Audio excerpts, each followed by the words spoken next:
میں پہلے تو ان کے دفتر کے بارے میں مناسب سمجھیں تو جو میں نے حقائق لیے ہیں سی ڈی اے سے، سی ڈی اے نے شہر کی جو سارا نظم و ضبط ہے وہ ایک کسی قاعدے قانون کے تحت رکھنا ہے،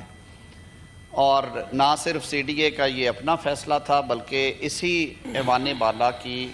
جو اسٹینڈنگ کمیٹی انٹیریئر کی جس کے چیئرمین محسن عزیز صاحب تھے، سینیٹر محسن عزیز میرے بھائی، میں خود اس کا رکن رہا ہوں،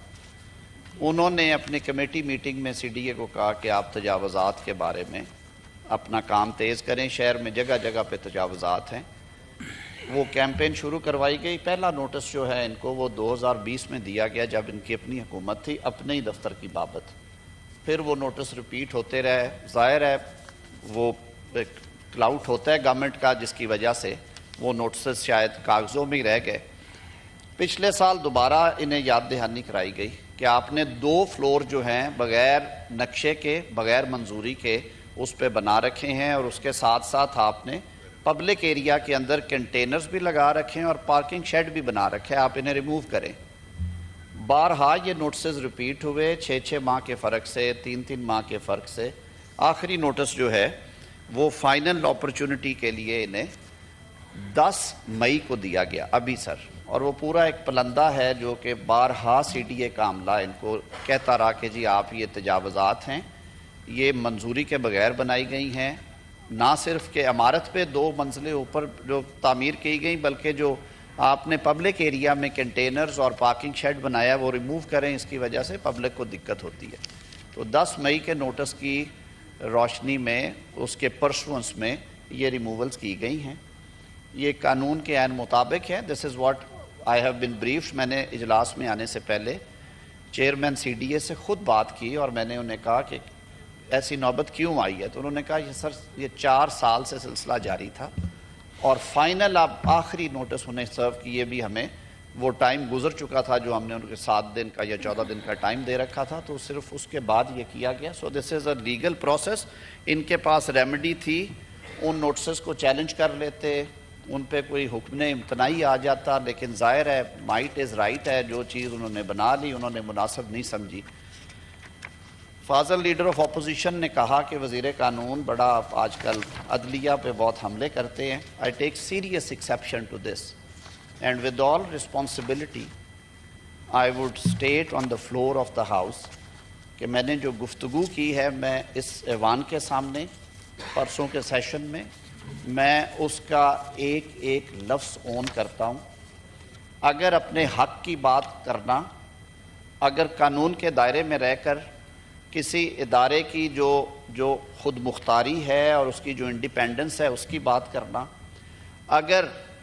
کسی کو یہ بات فلور آف دا ہاؤس پہ کھڑے ہو کے کہنا کہ آئین میں، کانسٹیٹیوشن میں ٹرائکوٹمی آف پاورز کے 3 واٹر ٹائٹ کمپارٹمنٹس ہیں اور ہمیں انکروچ اپون نہیں کرنا چاہیے،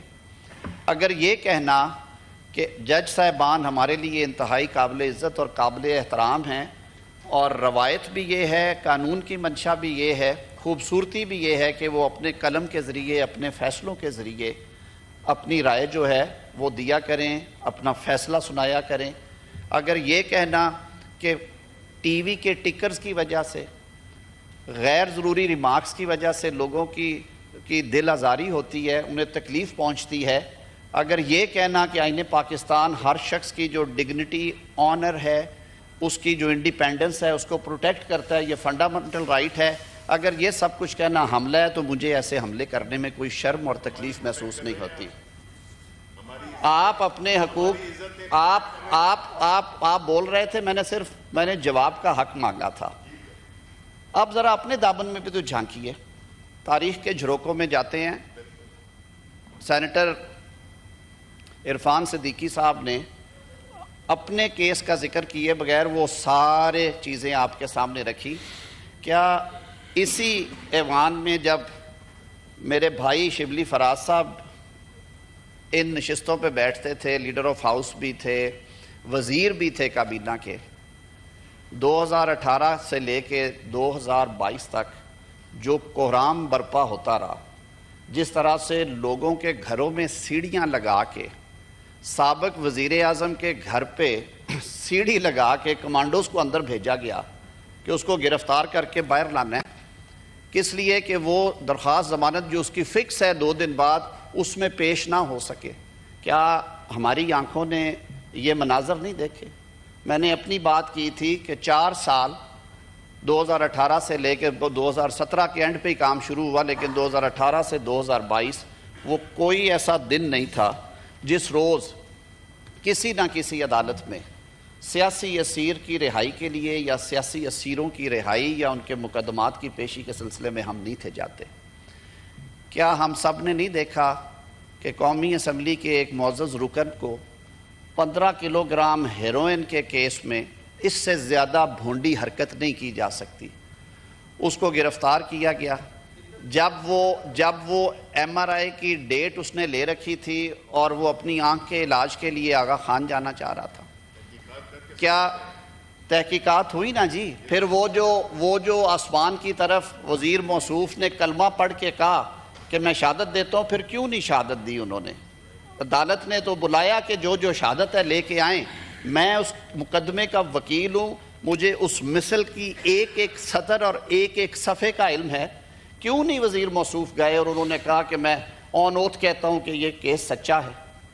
کیسی باتیں کرتے ہیں؟ ہم نے تو یہ بھی دیکھا کہ کل عید ہے اور پاکستان کے سابق صدر کی ہمشیرہ جو کہ رکن اسمبلی بھی تھی،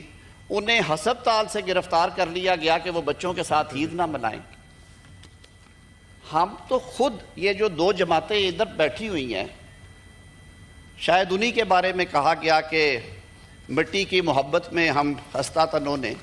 وہ قرض اتارے ہیں جو واجب بھی نہیں تھے۔ یہ تو تختہ دار پہ جھولے، ہم نے خود عمر قید کی سزائیں ہائی جیکنگ میں کاٹی، ہم نے 2 مارشل لاء بھی بھگتے ہوئے ہیں۔ ایسی باتیں نہ کرے، یہ یک طرفہ ٹریفک نہیں ہے۔ قوم کو معلوم ہے کس قسم کی فسطائیت 2018 سے 2022 تک اس ملک میں مسلط تھی، سیاسی اسیران کی تعداد کیا تھی، سیاسی مخالفین کو دیوار سے لگانا تو دور کی بات ہے، دیواروں میں چنا گیا۔ اب سنیں، حوصلے کے ساتھ سنیں نا،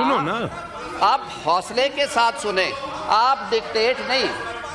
آپ ڈکٹیٹ نہیں کریں گے، آپ سنیں، آپ ڈکٹیٹ نہیں کریں گے، آپ بات سنیں۔ آپ موضوع سے ہٹانے کی کوشش نہ کریں، آپ تحمل سے بات سنیں، اب جب آپ کے بارے میں بات ہوتی ہے، جب آپ کے بارے میں بات ہوتی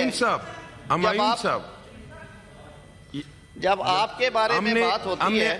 ہم نے اپوزیشن